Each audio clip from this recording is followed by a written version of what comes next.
கிறிஸ்து இயேசுவில் பிரியமான சகோதர சகோதரிகளே, காலையிலிருந்து எம்இபி எம்இபி எம்இபி என்ற வார்த்தைகள்லாம் காதுக்குள் நுழைந்து வேலை செய்து கொண்டே இருக்கிறது. இந்த திருப்பலியை நாம் ஒரு அழகான நன்றி திருப்பலியாக ஒப்பு கொடுக்கிறோம். நம்முடைய மூதாதையர்களுக்கு, நம்மை உருவாக்கியவர்களுக்கு, உரு கொடுத்தவர்களுக்கு, உயிர் கொடுத்தவர்களுக்கெல்லாம் நன்றி சொல்லி கொண்டே இருக்கிறோம். அதே போல் நம்முடைய பாசத்திற்குரிய பங்கு தந்தை, பேரருட் தந்தை பால்ராஜ்குமார் அவர்கள் இந்த நாளிலே குருத்துவ அருட்பொழி தினத்தை கொண்டாடுகின்ற பொழுது வாஞ்சியோடு அவருக்காக நாம் ஜெபிக்கிறோம், அவரை அன்போடு வாழ்த்துகிறோம். நான் திருப்பலிக்கு தொடங்குவதற்கு முன்பாக யோசித்து கொண்டிருந்தேன். இந்த 3 எம்இபி சபையை ஆரம்பித்த குருக்கள், அவர்கள் குருக்கள் எல்லாம் ஆயர்களாக உயர்த்தப்பட்டு தான் அனுப்பப்படுகிறார்கள். அப்போஸ்தலிக் விக்கர் என்று சொல்வார்கள். பிரான்சுவா பல்லு, தெமோர்த்தி லமாத், இக்னேஸ் கொத்தலாந்தின்னு சொல்லி 3 பேருமே பிஷப்பாக வராங்க.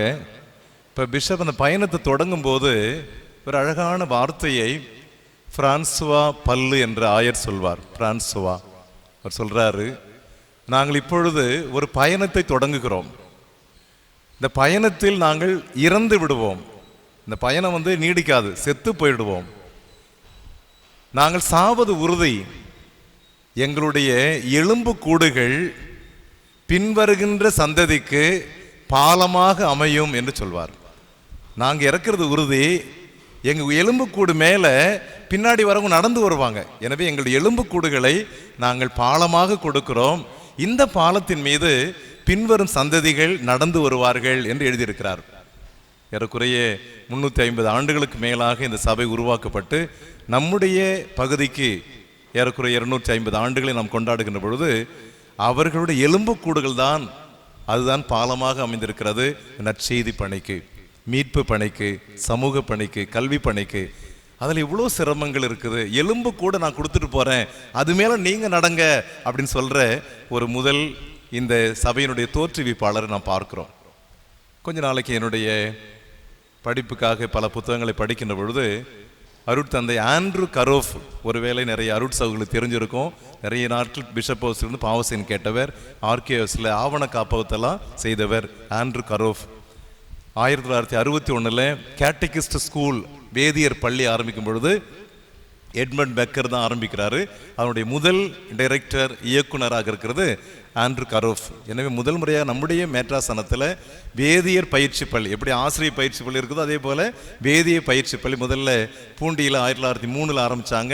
விழுப்புரத்தில் 1907 வந்துச்சு. அதன் பிறகு திண்டிவனத்துக்கு 23 ஆசிரியரும் வேதியர் பயிற்சி பள்ளியாக மாறிச்சு. தனியாக முழு நேர வேதியர் பயிற்சி பள்ளி 61. அப்போது அந்த கரோஃப் வாழ்ந்தவர், அவர் ரிட்டையர்ட் ஆகிட்டு நம்ம பிஷப் ஹவுஸ் இருக்கிறாரு. 2005-06 இறக்குறாரு. அப்போ நிறைய போராட்டங்கள் உண்டு, நிறைய சவால்கள் உண்டு. எம்இபி குருக்களை திட்டுவாங்க நிறைய பேர். அவங்க என்னத்தை நமக்கு சாதிச்சுட்டாங்க, எம்மா செய்துட்டாங்க அப்படின்னு திட்டுவாங்க. ஒரு தந்தை மேல் சித்தாமூரில் ஒரு தந்தை இருந்தாங்க, ஷவனால் அவர் பேர். 39 வருஷம் ஒரே இடத்துல இருக்கார். மேல் சித்தா செஞ்சி பக்கத்தில் அவர். அந்த குருவானவர் அந்த பனையெல்லாம் முடிச்சுட்டு வெளியே வரார், மாட்டு வண்டியில் வெளியே வரார், காம்பவுண்டு விட்டு. அப்போ அங்கே ஒரு ஆள் சொன்னார், அவன் போறாம்பாரு, அவன் என்னத்தை கிழிச்சிட்டான்னு சொன்னாங்க. இந்த போறாம்பாரு என்ன கிழிச்சிட்டான், இந்த வார்த்தையை கேட்டு ஒரு வாரத்தில் செத்துட்டார் அவர்.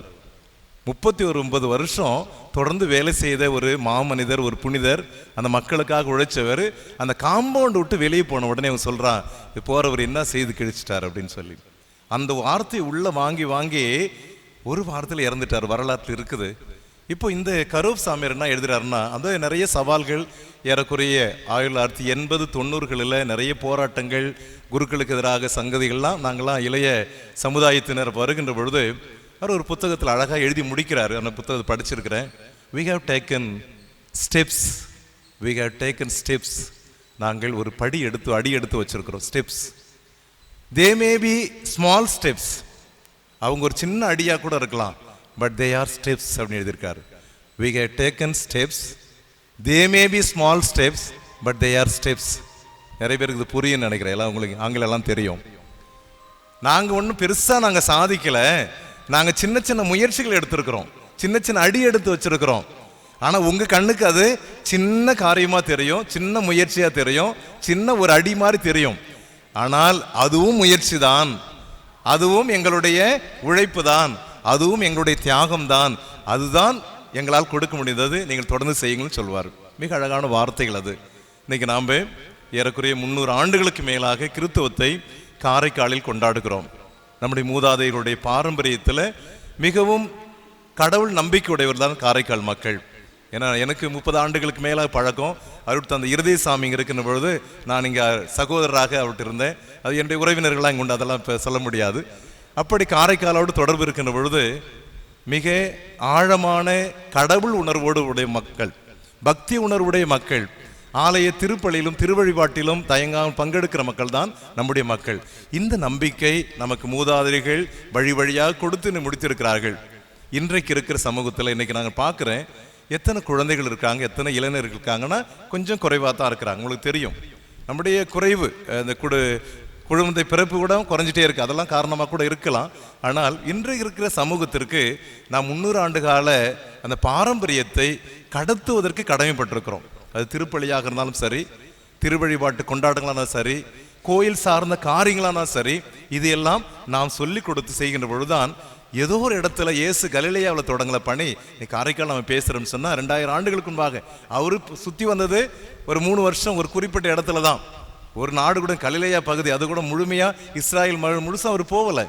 ஆனால் அவரை கடந்து வந்தவர்கள் இன்னைக்கு உலகம் முழுசும் இந்த கிறித்துவத்தை விதைத்திருக்கிறார் என்று சொன்னால் அவர்கள் தியாகம் செய்திருக்கிறார்கள். அவர்கள் தன்னல மறுப்போடு வாழ்ந்திருக்கிறார்கள்.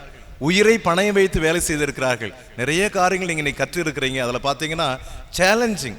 ஸ்பெயின் நம்ம எப்படி கொரோனா வந்துச்சோ அதே போல் 1919 1921 வரைக்கும் ஸ்பெயின் காய்ச்சல். அப்போ இங்கே அவங்க இருக்கிறாங்க. ஸ்பெயின் காய்ச்சல் நேரம், காலரா நேரம் எல்லாமே போராடுகின்ற சமயங்கள். நிறைய நேரத்தில் அவங்களுக்கு எந்த உதவியுமே கிடைக்காது, எதுவுமே இருக்காது. எதுவுமே இல்லாத நேரத்தில் பிரம்மாண்டமான கோயில் கட்டிருக்காங்க பாருங்க. இது எத்தனை வருஷத்துக்கு முன்னாடி கட்ட அசைக்க முடியாமல் இருக்கு இல்லையா? இதே போல் ஒவ்வொரு ஆலயம் நீங்கள் நம்ம கத்தீட்ரல் சர்ச் பாருங்க, 1791 கட்டினது. எனக்கு எத்தனை வருஷமா அது உயர்ந்திருக்குது. ஒரு சின்ன கீரல் கூட வராது, ஒரு வீரல் கூட வராது அதில். அப்படியெல்லாம் அவர்கள் ஒன்றுமே இல்லாத நிலையில் வாழ்ந்திருக்கிறார்கள். இன்னைக்கு நாம் செய்ய வேண்டியதெல்லாம் இந்த பணியானது தொடர வேண்டும் என்று சொன்னால் கடவுள் நம்பிக்கையை ஆழப்படுத்தணும். ஏதோ வரோம் போகிறோம் சில முயற்சியெல்லாம் பங்கெடுக்கிறது இல்லை. ஆழப்படுத்தல் என்பது இது சேவையாக மாறும் பொழுது இங்கே நாம் என்ன வணங்குறோமோ, வழிபடுறோமோ, இங்கே கற்றுக்கிறோமோ, பிரசங்கம் கேட்குறோமோ, இது குடும்பத்தில் ஒரு அன்பாக, ஒரு பாசமாக, ஒற்றுமையாக அல்லது சமூக உறவாக இது மாறுகின்ற பொழுதுதான் இது நாம் கொண்டாட முடிய ஒரு வழிபாட்டாக முடியும். நிறைய பேருக்கு இங்கே நல்லா இருக்கும், கோயிலில் ரம்மியமாக இருக்கும், சுகமாக கூட இருக்கும், நிறைய நல்லா பக்தியாக கூட இருப்பாங்க, கண்ணை மூடிட்டு இருப்பாங்க. வீட்டுக்கு போன வந்து அன்பு எங்கே போச்சு, சமாதானம் எங்கே போச்சு, உறவு எங்கே போச்சு, சில நேரம் அங்கே இல்லாமல் இருக்கும். அவங்க ஆழப்படுத்துதெல்லாம் சமூக உறவுகளை கட்டி எழுப்பினார்கள். அதற்காக தியாகம் செய்தாங்க. நிறைய அவங்க ஏதாவது ஒன்று வந்துட்டாங்கன்னா உடனே கொடுக்குற ஒரு மனசு இருந்துச்சு பாருங்க. இன்னைக்கு நம்முடைய சமூகங்களில் செல்வநாதர் ஆயர் காலத்தில் அவர் சொல்வார், தி யூனியன், தன்னிறைவு பெற்றவர்கள் வலு குறைந்தவர்களுக்கு உதவி செய்யுங்கள்னு சொல்வார். திடமானவர்கள் வலு குறைந்தவர்களுக்கு உதவி செய்யுங்கள். இனி ஒருவேளை நாம் கடவுளால் ஆசீர்வதிக்கப்பட்டு நலமோடு உயர்ந்திருக்கிறோம் என்று சொன்னால் நம்மிடமே வலு குறைந்தவர்கள் இருக்கிறார்கள், நம்மிடமிருந்தே ஏழைகள் இருக்கிறார்கள், நம்மிடமே பலவீனர்கள் இருக்கிறார்கள். அவர்களுக்கெல்லாம் நம்முடைய பணி உதவுகின்ற பொழுது ஒருவேளை நீங்களும் நானும் புனிதர்களாக உயர முடியும். எம்இபி குருக்களை பொறுத்த அளவுக்கு எல்லாருமே புனிதர்கள்னு சொல்லுவாங்க. எல்லாரும் அவங்களை புனிதர்களாக உயர்த்தணும் அவசியமே கிடையாதுன்னு சொல்லுவாங்க. காரணம், சபை எப்பவுமே முயற்சி எடுக்காது. அந்த சபையில் இவங்களை புனிதராக்கணும், அவனுக்கு புனிதராக எங்கேயும் சொல்லவே மாட்டாங்க. அவங்க சொல்லுவாங்க, ஒரு தடவை இந்த வீட்டை விட்டு வெளியே போட்டாங்கன்னா, அந்த நாட்டை விட்டு வெளியே வந்துட்டாங்கன்னா திரும்பி அவங்க நிறைய பேர் போனதே கிடையாது. அது அந்த மக்களுக்கு சொந்தம்.